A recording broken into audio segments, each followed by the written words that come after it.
I am able to optimize our podcast content by making a few small changes that are not super technical, really don't take much time, and we can implement these changes for accounting firm podcasts we also produce.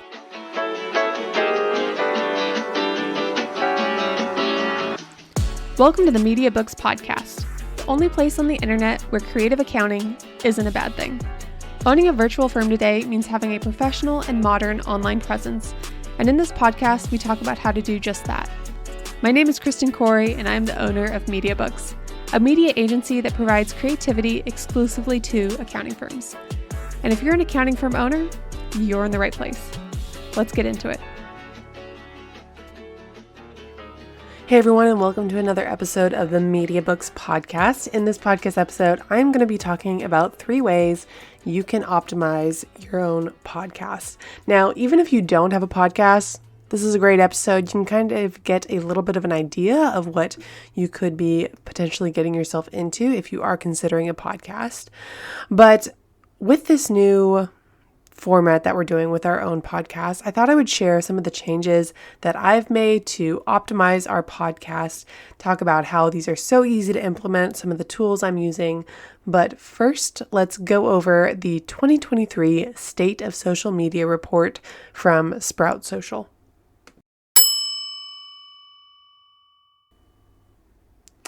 So Sprout Social is essentially a marketing scheduling app, but they have a ton of robust features and they're pretty popular in the social media management space.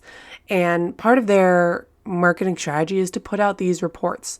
Occasionally they'll put out these reports, just like this one that I'm referring to, the State of Social Media, to help social media managers understand the current state of marketing. We can provide better services, have a better understanding of, what is going on at your firm? What are people focusing on with their business? And it helps us kind of understand just our jobs better and how they're changing. And I read through the 2023 report, and there's a few stats that I think are pretty interesting and are going to help you understand your own marketing strategy better, understand how marketing and specifically social media should play into your accounting firm strategy. Also just very encouraging. So this first stat, 53% of social media accounts have 10 plus people managing their social media. Now, this report is pulling this data from social media managers and marketing teams, trying to understand what's going on there. Most of the people that answered the questions to the survey have accounts with 100 to 500,000 followers, subscribers. And so if we consider kind of where this information is being pulled, the fact that they have 10 plus people managing a single social media account to this size for this magnitude should kind of give us a moment of realization. So many times when we're on social media and we see all these accounts, they're doing these amazing things. They have these incredible graphics and these reels, and it's super high quality. And we're thinking, man, if I could just spend more time focusing on reels or focusing on my audience, or they have all these comments, they have all these subscribers, how are they getting people to share and follow and like and do all these things? Really consider how many people are probably managing their social media accounts. 10 plus people. That means they probably have someone doing the graphics, they have someone focusing on reels, they have someone putting together a marketing strategy, they have someone diving into their brand and diving into who their audience is. They have people responding to comments, they have people doing engagement. There are so many parts and pieces and ways to optimize your social media account. It can easily take 10 plus people to fully optimize an account. So if you are struggling with comparison, if you are engaging with accounts and thinking, oh, why doesn't my account look like, all these other big, brands, or I wish I could do what these people do, don't beat yourself up. It is likely taking the time of 10 plus people of a full-time job to put these full accounts together. It is a lot of work. And I think if you kind of grew up with social media, like I did, if you're a millennial, you probably see social media as like a hobby, or it's something that especially kind of older generations maybe look at social media as, oh, it's just, this sort of dumb thing that, young people do, or they're dancing on TikTok. It is not like that anymore. And so full-time jobs, full marketing teams are needing to fully invest into social media. This is a serious thing. People are starting to realize that now. And so but we can still get in that mindset of, oh my gosh, I'm not doing enough, or I feel like I'm so silly that I can't achieve these, big numbers.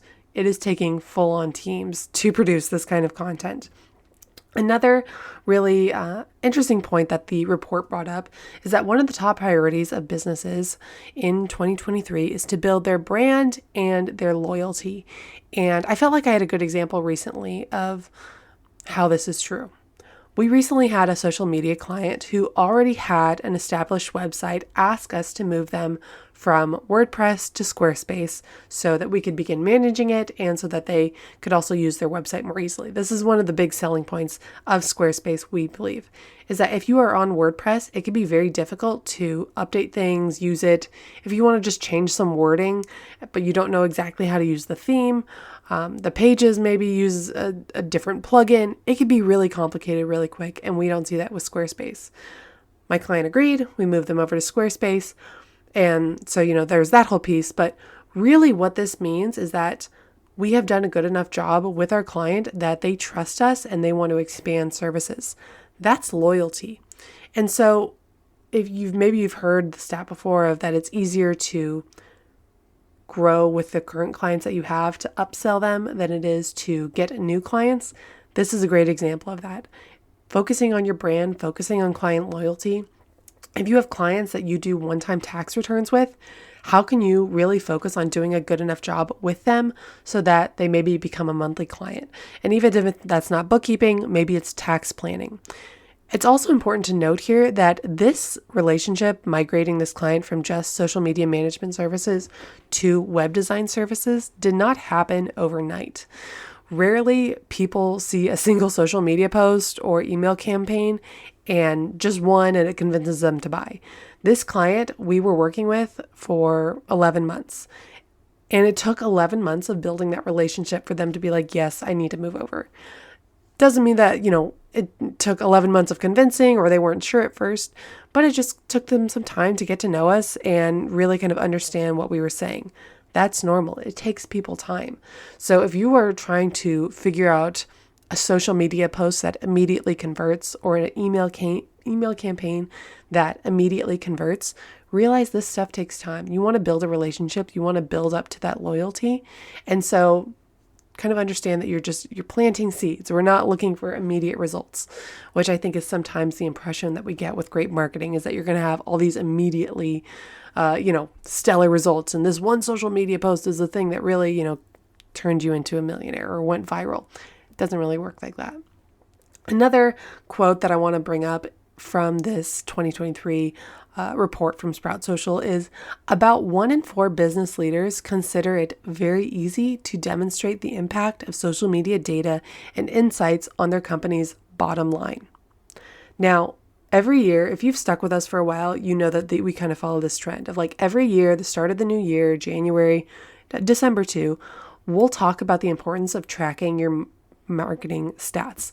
And this is why you are constantly telling your clients it's important to follow your numbers, to understand your financials, to stay up to date with your bookkeeping. If you are doing that with your finances and that's the message you're putting out, but you're not doing that with your marketing, there's a little bit of a disconnect with there. If your business is struggling, going back to your marketing stats and understanding how they relate to your finances can be essential in digging yourself out of a hole, out of a slow season, not understanding why your consultations slowed down. Your marketing stats should be just as important as tracking your financial stats. They are both working with your business. They can both help you understand why you're getting further or closer to your goals. I think this point really kind of drives it home there.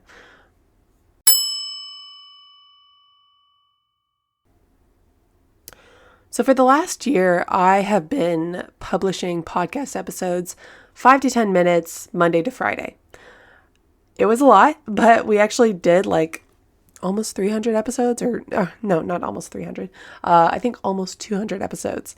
And I recently changed our podcast scheduling to 20-ish minutes once a week.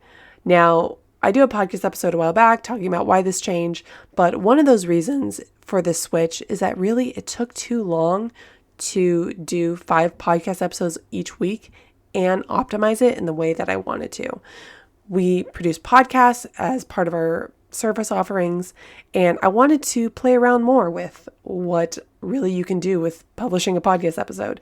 I wanted to play around more with different strategies and having guests and doing all these different things, and I didn't have that opportunity too much with our current layout. So by reducing the number of podcast episodes we publish, I am able to optimize our podcast content by making a few small changes that are not super technical, really don't take much time, and we can implement these changes for accounting firm podcasts we also produce. So in this podcast episode, I want to talk about a few of those changes that I have done with this podcast, and then also talk about how you can easily do it for your podcast episode too. For your podcast content too. So here are 3 ways. The first way is to add some SEO to your first 30 seconds of your podcast. Now, what does that mean? Have you ever listened to a podcast where maybe they give you a little bit of a clip in the first, before they play the intro? There is a reason for that. There is a reason that they're giving you a little taste of the podcast episode. And it isn't necessarily to just, be fun. It actually plays into your SEO. If you know anything about SEO blog content, you'll also know that it's important to use certain keywords at the beginning, middle, and end of the content to signal to Google that you are talking about a specific subject. For example, let's say you own a bookkeeping firm and you write a blog post about the importance of bookkeeping. If you only use the word bookkeeping once in that entire article, Google's going to kind of be like, okay, are you really talking about bookkeeping if the word, specifically bookkeeping, only comes up once in that blog article? I don't know. There's going to be some questions raised. Maybe you are. But if you write a blog article where you use the word bookkeeping frequently in the beginning, middle, and end of your content, then Google is going to trust that you are actually talking about that specific subject and you are staying on topic throughout the entire blog article. It is the same thing with podcasting. If you are talking about a certain subject, like I'm talking about accounting firms, I'm talking about marketing on this podcast, if I use keywords like accounting firm and marketing or social media or podcasting, if I use those keywords in the first 30 seconds of a podcast episode, I am signaling to SEO that I am staying on subject. This is what I am talking about. I talk about it frequently at the beginning, middle, and end of a podcast. So with your podcast episode, what you want to do is mention your specific keywords, whatever they are, about your subject, about your audience, about your business, within the first 30 seconds of a clip. Now, I realize this can be a little bit difficult if you're thinking, okay, I'm supposed to talk about my accounting firm, I'm supposed to talk about a subject, I'm supposed to talk about this and that, all in the first 30 seconds. You don't have to necessarily nail every single keyword, but you want to have a few in your first 30 seconds. And if you go to the beginning of this podcast episode and you listen to the first 30-second intro, you're going to notice that I use the word optimize, podcast, and accounting firm. How do I do that? So those are going to be the keywords for this podcast episode. But how I do it is I have basically an outline for each podcast episode. I'll write, kind of the points that I want to talk through. I'll talk about the different links and things like that. And it kind of gives me a flow so that I make sure I stay on topic and I'm not rambling. And what I'll do is I will work in 1 to 2 sentences that have the specific keywords I want to use, like podcast and accounting firm. I highlight it in my outline and then I make sure I write it out word by word, the little 1 to 2 sentences. It's typically the only thing I write out word by word when I'm recording a podcast, but I will highlight it. And then, so I make sure I read that sentence completely. And then when I go back to editing, I will cut out that specific piece and put it in the beginning of the podcast. Usually it's pretty easy for me to find, just kind of understanding where it is in my outline versus the flow of the audio. And generally, this gives me time to think ahead of how to incorporate those specific words and sum up the podcast in, that first 30 seconds. So I included the appropriate words. I summed up the podcast. I'm able to easily find it, edit, and clip it to the beginning of the podcast episode. So it's a really kind of easy way to optimize and get that SEO in your first 30 seconds. The second way that I have been optimizing our podcast is adding timestamps to my show notes, especially for YouTube episodes. which we publish everything to YouTube. But this is especially important if you publish your podcast episodes to YouTube. Timestamps can be a short and quick way for listeners to skip ahead to subjects that they really want to hear about, or to go back to pieces that they want to re-listen to. Maybe they're listening in the car, you said something really interesting, they want to go back to that specific subject when, they have time to sit down. So you can do this by adding the timestamps to your show notes. This will show up wherever you publish your podcasts, like Google Podcasts, Apple Podcasts, Spotify. But you also want to do this if you're publishing your content to YouTube, to the description. All you need to do is type in 0 point, or what is it? Not semicolon. What's those two dots called? Like when you're having a time, 0.00 dash intro, and then write in your subsequent timestamps. So 1.5, I have an intro, or I talk about bookkeeping, etc., whatever the subjects are. And then all you have to do is put that in the description of your YouTube video, and YouTube will automatically add those timestamps to the audio bar, and you can move the scrubber along and see the difference. See at the different points when you talk about those different subjects, it's automatically added.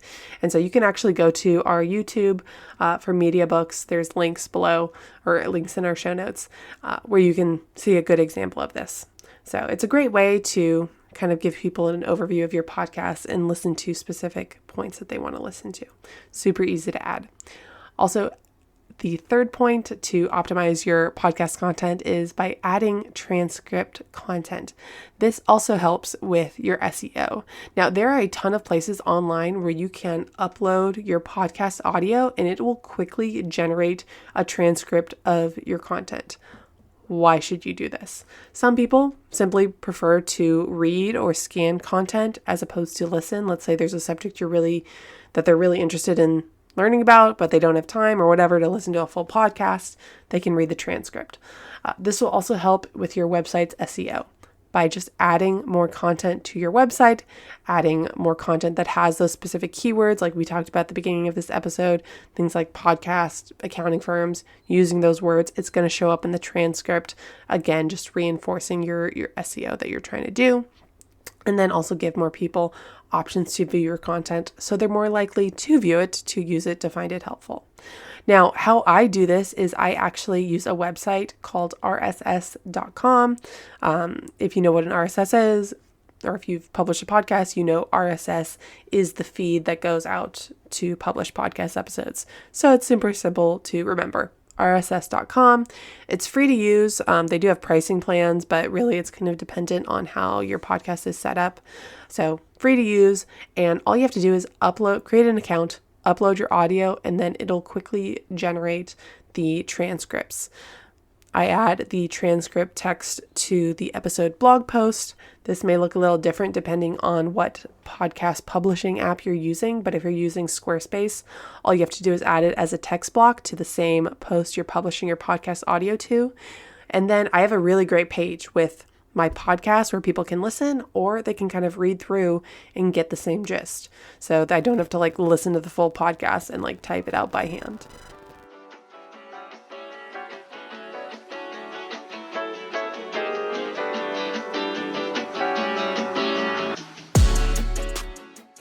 Everyone likes to talk about passive income, but what about passive marketing?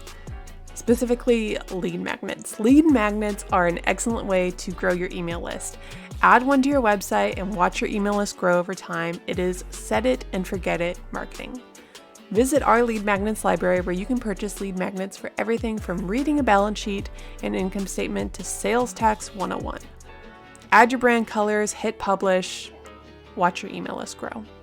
Visit MediaBooksAgency.com, and under our resources tab, you will find our lead magnets library where you can get started today. MediaBooks, the only place on the internet where creative accounting isn't a bad thing.